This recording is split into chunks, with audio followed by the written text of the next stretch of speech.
Selamat malam, sahabat horor, sahabat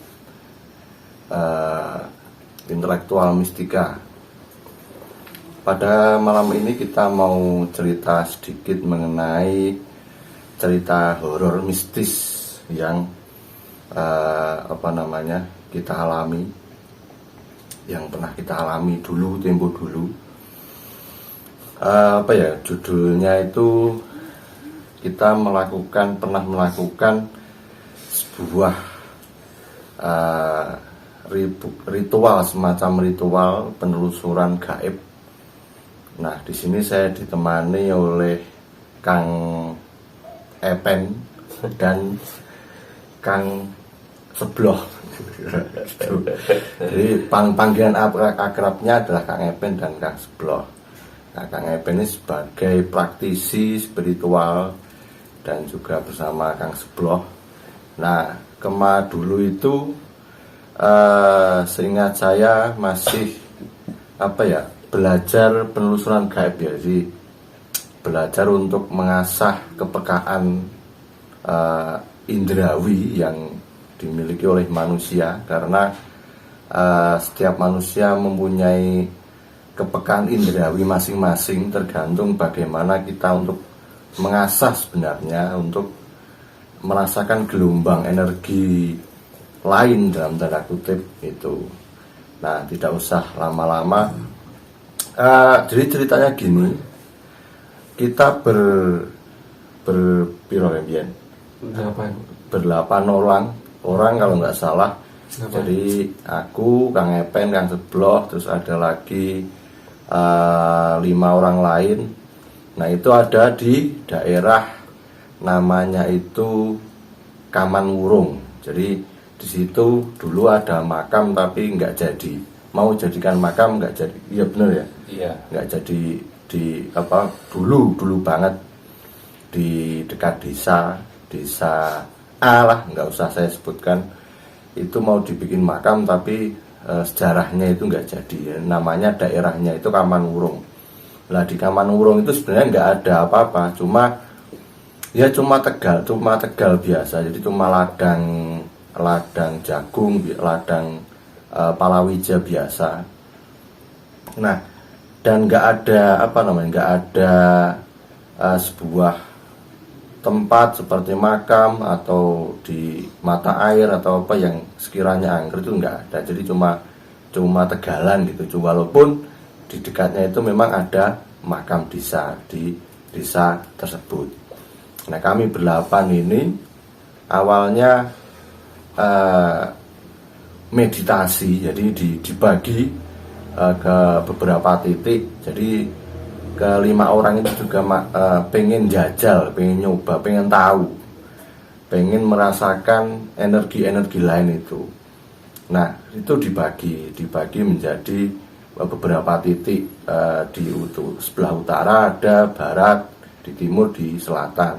Jadi setiap orang itu duduk bersila satu persatu, jadi nggak dempet-dempet, jaraknya itu kurang lebih ya 5-10 meter, agar bisa merasakan energi dari yang lain. Karena ketika 2 manusia itu berdekatan, pasti ia tidak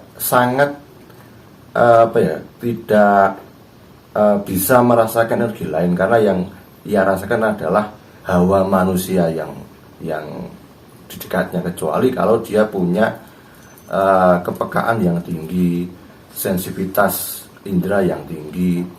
Nah, dari 8 orang itu ada kejadian. Nah, ini ya, yang dialami oleh Kang Sebloh itu sendiri pada waktu itu. Jadi dia itu ketika sedang meditasi kok malah ketempelan. Nah, mungkin itu bisa diceritakan Kang Sebloh, itu detik-detik lalu kok bisa sampai ketempelan, rasanya gimana ketempelan itu, seperti apa Kang Sebloh? Monggo diceritakan. Ini bahasa pada bahasa Indonesia, saya enjoy bahasa Indonesia. Campur-campur ya. Campur-campur apa?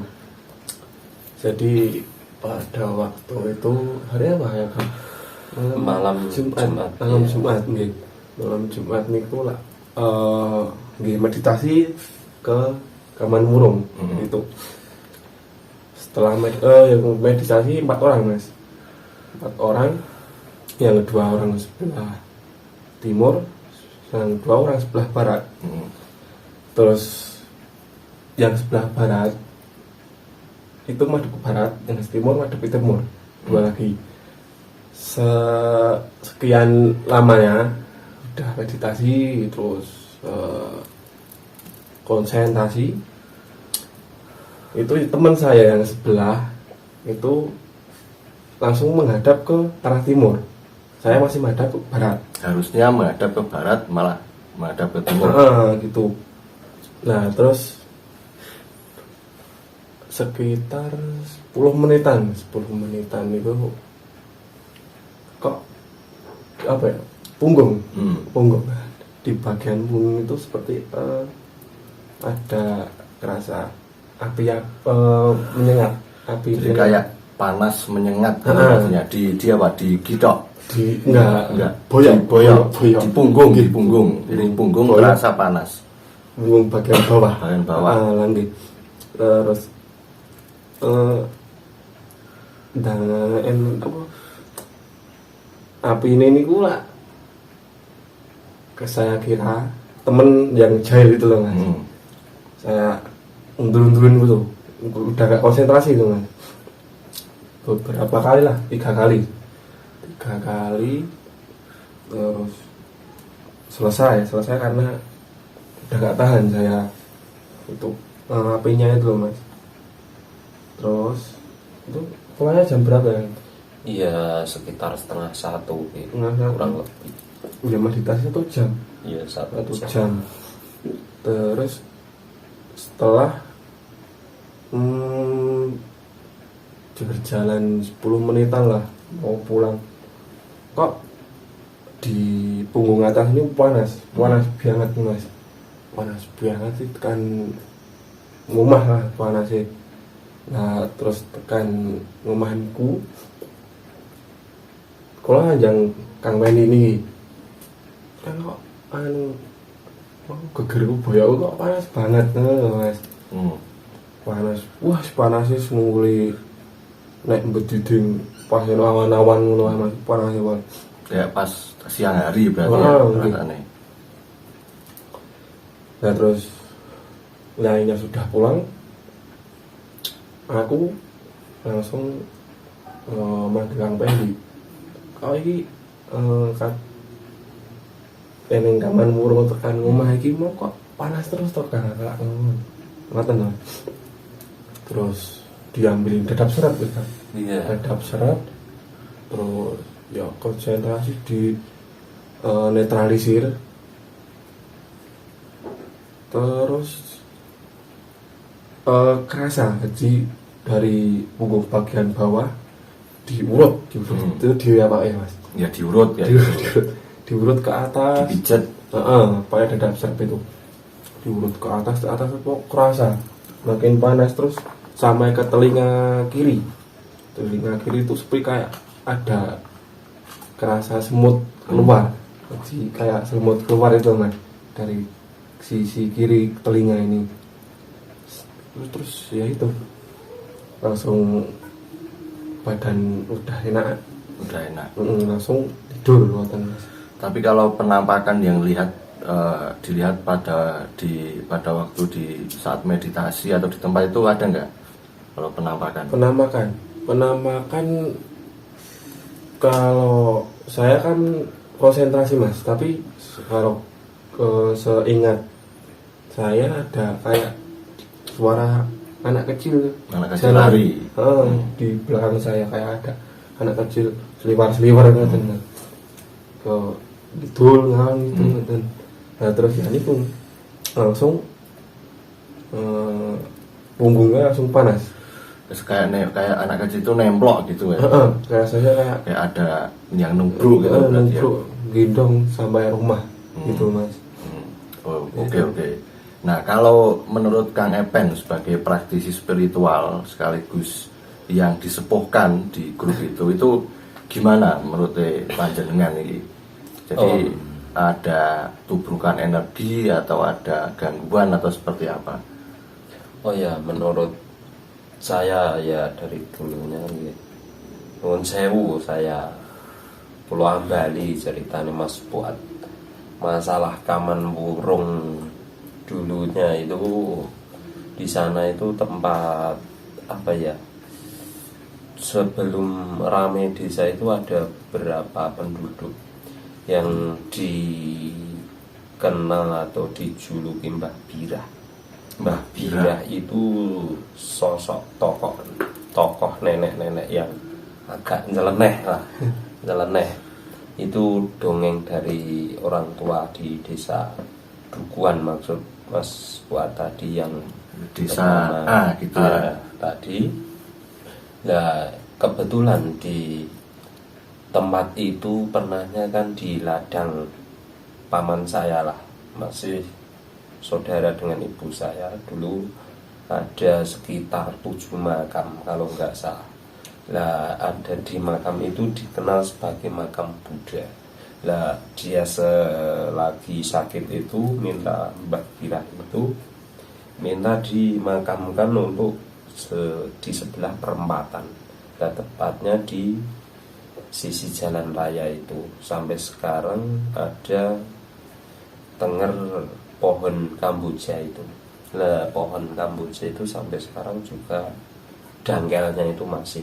Nah, 7 makam itu pernah istilahnya dibersihkan lah, dipindah paman saya dulu ya diurak-arik bagi kan ya tidak tahu ya, banyak orang yang cerita tahu yang itu makam bener atau tidak, tapi menurut orang Dukuhan sering apabila reok klasik tadi sering tempelan ngakunya Mbah Birah, tanya sama riwayat orang tua ya di situ itu Mbah Birah orang tua yang suka panjat dan joget gitu ya. Ya orang dulu saya persisnya gimana juga nggak tahu. Lah sampai di makam Buddha itu saya ceritanya dari orang Dukuhan juga di situ tempat pemujaan atau mencari nomor togel di situ. Jadi untuk dari segi spiritualnya atau tingkat magisnya di situ mungkin ya ada suatu arwah begitu yang kurang terawat begitulah. Akhirnya kan dipindah secara aur-auran, secara istilah pun butuh pindah butuh pindah. Nah, pamit pun saking teman saya Mas Fuad itu ya emang sampai sekarang itu ladang jagung biasa. Nah, ternyata tidak lama itu paman saya itu kesiku, istilahnya kesiku itu kualat dari di tempat itu sendiri, jadi sakit-sakitan diobati model medis tidak bisa, model kiai, model ruqyah tidak bisa ya. Dia kesiku katanya. Nah, kesiku permintaannya itu paman saya itu minta kalau sembuh minta reok, padahal di depan masjid, padahal anak-anaknya itu pun beda alirannya Mas. Sudah nggak cocok dengan tradisi reok, padahal dulunya emang gitu reoknya. Dulunya ya emang semua orang warga di situ emang pemain reok ya, serba reok. Iya, legendaris dan banyak spiritual di situ. Dan sekarang itu udah banyak yang salin aliran. Iya, salin aliran. Nah, kembali ke itu akhirnya jarak sekitar 7 hari itu tidak sembuh paman saya itu, akhirnya meninggal dengan agak ya amit sewa agak aneh begitu. Nah, ternyata bagi si anak kan tidak mau tahu, tidak percaya dengan hal-hal seperti itu. Akhirnya di makam-makam itu katanya dipindah, sampai sekarang ya utuh ladang biasa ada di tempat itu makam Wurung. Dulunya saya yang mau tarik itu rencana kan astral dari Kaman Wurung itu sendiri ya, tapi yang ketarik itu malah dari arah barat, anak kecil di ladang sebelah itu. Jadi banyak anak kecil yang berlarian yang saya lihat dengan indah. Saya itu merasa si teman saya ini Mas Seblo tadi istilahnya ketempelan, dia digendong sebuah makhluk anak kecil. Soalnya pas dulu itu aku masih keling, sangat kelingan kan dulu sempat video, cuma sayangnya video saya itu hilang kan, tak simpan di laptop lah ya, laptop saya itu hilang sampai sekarang belum ketemu. Itu memang ada apa ya, saya pun melihat di kamera juga nampak ada suara kayak orang lari, anak kecil lari duduk lalu apa ya, kata bus neng sampingku itu, terus lalu nggak serang lama si Kang Sebro ini teriak minta tolong, kayak panas itu mungkin ya benar sosoknya adalah ya kayak anak kecil, karena memang dari segi apa ya, gesekan aura itu ya nggak tinggi, kayak ya anak kecil biasa kayak gitu. Iya, terus dari dulu kan itu masih nuwun sewu tes awur-awuran saya ngawur lah. Dari segi mistik itu saya ndak tawasul, sebagai saya ini ya olo-olo KTP Islam, tidak tawasul. Kalau orang Buddha ya saya tidak mengucapkan salam swastika atau gimana. Akhirnya dengan meditasi saya tarik gandeng tingkatan ini bocah kabeh, hadirnya dengan bocah-bocah itu sendiri. Kontaminasi yang saya dapat dari segi astral begitu, itu pun dulu mendalami begitu, yang nggak mendalami cuma secara otodidak, secara sains dan bebas itu secara ilmiah itu nggak ada. Ilmiah itu nggak ada, cuma asal ngawur-awuran, cuma nanggoh di jam-jam itu. Apabila kita mengheningkan itu kan, mengheningkan secara ngawur dalam hati ditujukan suatu menarik penampakan begitu. Nah hasilnya kok tidak sesuai yang direncanakan dan diinginkan. Sampai pengalaman itu berlanjut itu sekitar 1 tahun saya dengan Mas Fuad itu, sampai turut jurang setiap malam, turut mencari penampakan, cuma dapat celeret, cuma dapat. Sampai berkembangnya Mas Fuad pindah ke kuliah itu sempat pecah sedikit, saya pun masih melanjut dengan teman-teman saya. Sekarang udah dapat video maupun segi spiritual, nopo permainan bambu gila, secara kemampuan spiritual semakin meningkat, kepekaan sama teman-teman juga semakin berarti. Iya. Nah dari sisi itu pun sampai vakum beberapa tahun.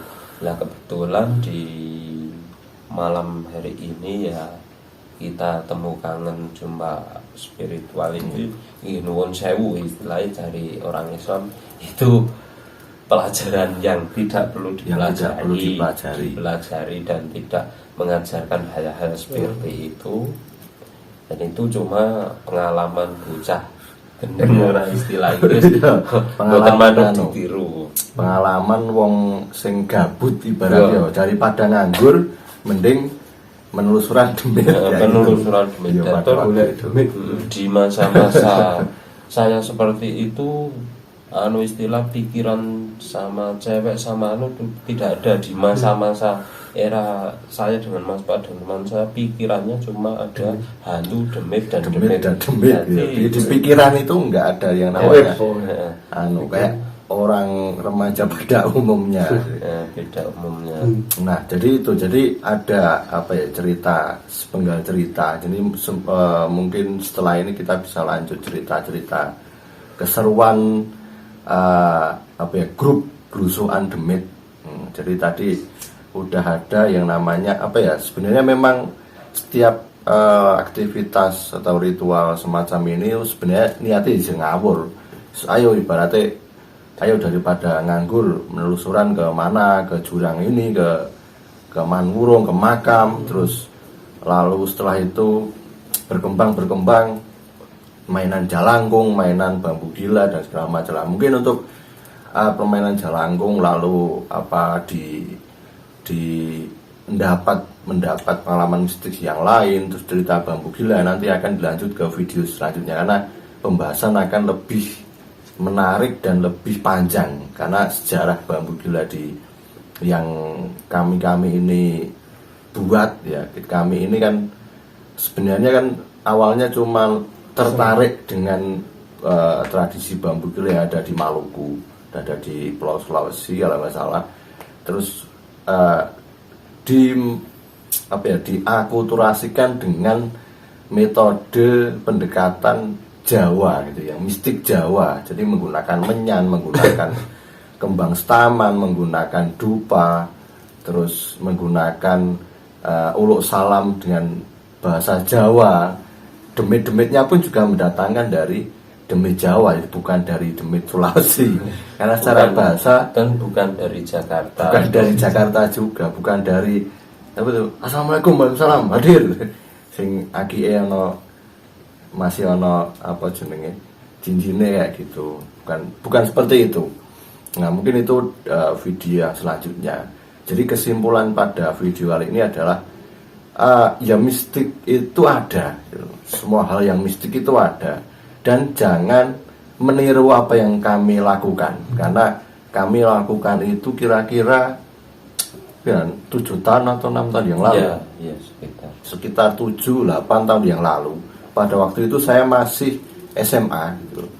Masih SMA, lalu ketika saya kuliah kayak saya sudah sedikit agak berkurang aktivitas dengan teman-teman di sini karena kesibukan kuliah di Surakarta. Nah, jangan sampai diikuti gitu. Oke, kita mendengarkan, ini hanya sebatas cerita yang silahkan percaya atau enggak itu monggo silahkan. Cuma adalah yang mistik itu ada, dan pasti sangat tidak ilmiah karena tidak bisa dijabarkan secara ilmu di sekolah, di perkuliahan. Cuma adalah intinya adalah mengenai kepekaan manusia itu tetap bisa dilatih. Apalagi di zaman sekarang itu, setiap orang membawa handphone, setiap orang sekarang sopo sih orang itu yang tiap malam jalan-jalan sendiri, siang juga jalan sendiri, semua pakai motor semua. Jadi enggak kepekaan mengenai hawa dingin, mengenai hawa panas, anget, mengenai suasana malam seperti apa, ketika bulan purnama itu hawanya seperti apa, ketika ada angin, angin sing rada tinggeng apa ya? Tinggeng itu hening. Nah, ketika hening itu hawanya seperti apa? Ini saya kira sudah sangat jarang orang yang mampu merasakan hal sampai sepeka itu, karena aktivitas di zaman sekarang kan serba bareng, dewi rawani gitu. Terus ora kaya lagune sapa Abalala apa jenenge dewi wani ini ya lho. Enggak kayak seperti itu. Nah, intinya adalah untuk kepekaan ini ya kita semua sebagai manusia, saya kira juga harus ditingkatkan sedikit-sedikit agar tidak kagetan ketika ada hawa panas. Wah, ini ada demit. Enggak selamanya itu adalah selalu menuju ke demit. Terus selalu ketika ini adem sithik, iki ana bau-bau wangi. Nah, itu juga kita bisa memecahkan secara nalar dulu. Tapi ketika nalar sudah nggak sampai, ya kemungkinan yang mistik itu pasti ada. Nah, mungkin itu dulu sahabat intelektual mistika. Video selanjutnya nantikan di channel saya atau di akun saya, karena saya ini juga belum pasti ini mau diupload di mana. Yang pasti semoga bermanfaat dari pengalaman ngawur kita ini tadi.